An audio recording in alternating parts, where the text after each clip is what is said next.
Okay.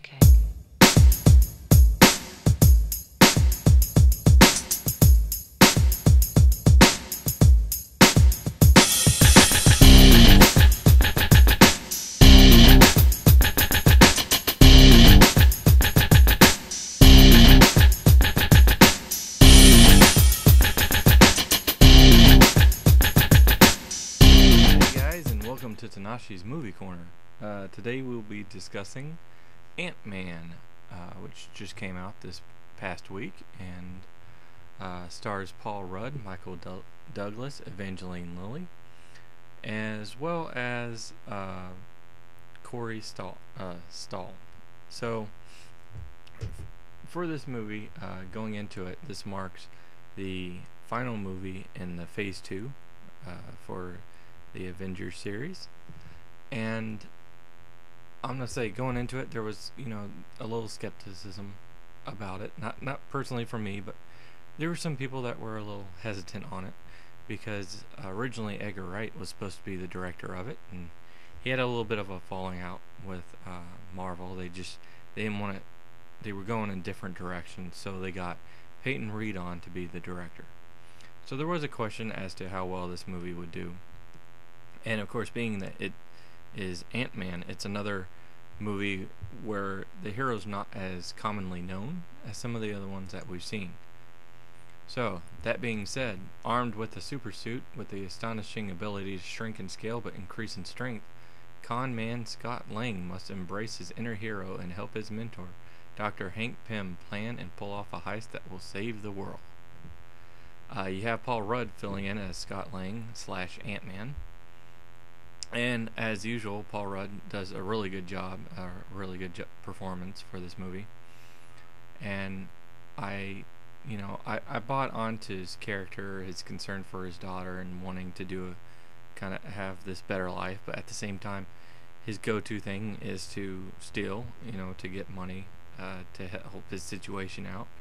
And he's a good character at heart, and you really do buy into that, and you understand where he's coming from here. You have Michael Douglas as Dr. Hank Pym, and it was curious to see that Hank Pym was more or less an already established character in this world and not the current Ant-Man.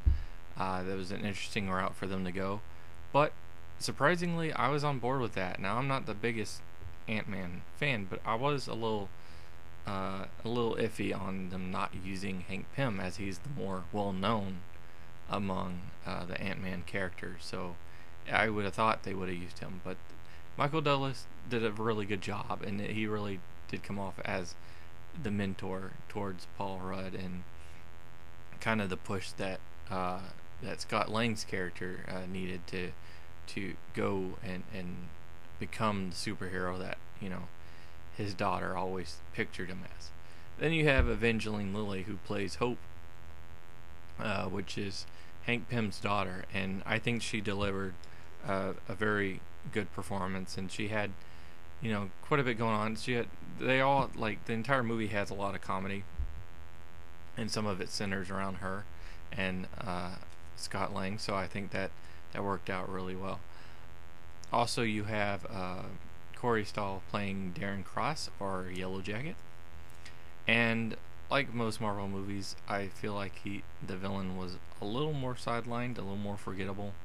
However, I do think they did a better job in this one than they have done in some of the past ones. And this movie as a whole could be compared quite with the first Iron Man. And for that, I think that Darren Cross was actually a better villain than the one in Iron Man. So that works out a little. And I want to say up front, the CG was really, really well done. I really enjoyed that.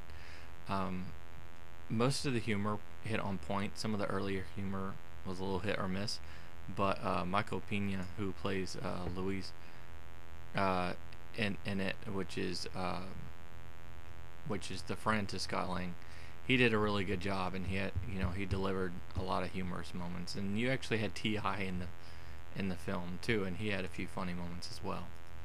So I think the humor, for the most part, was pretty spot on. I think it worked out, Action sequences were really good. Um, the character development and growth was there as far as being a kind of first film going out for this Ant-Man. It's one of the more memorable ones and really works out. And you have some references here or there to the events that have already taken place prior in other movies and events leading on perhaps to the next movie. Who knows?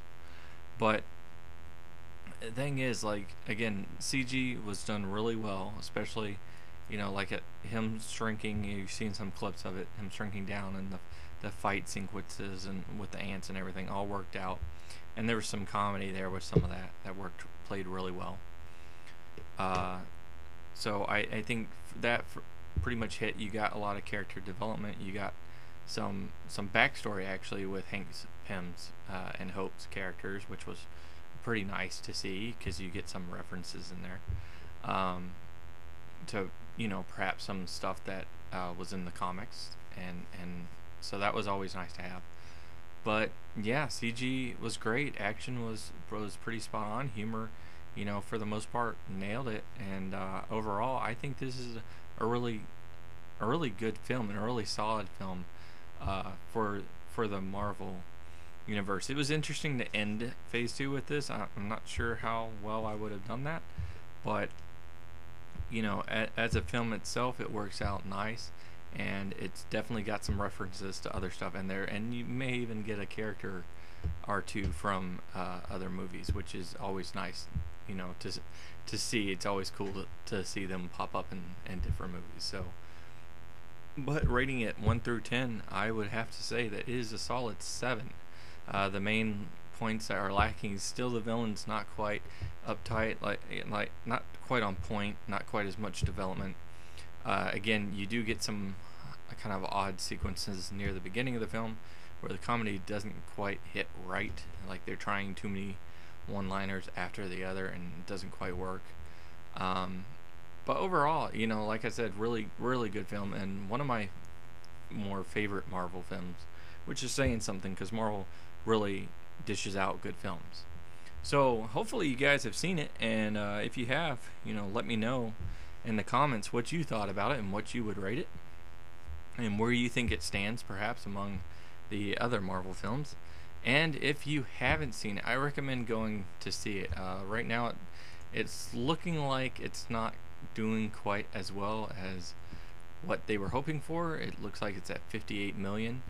So if you haven't seen it, get out there and see it. It really is a good movie. It's a heist film, so there's a little less action in it than perhaps some of the other Marvel movies, but the action's still there, and the story, the plot for the story is still very present, and it's a really great film. So I definitely recommend seeing it. Anyway, guys, that'll wrap it up for this vid. So like I said, comment below, let me know what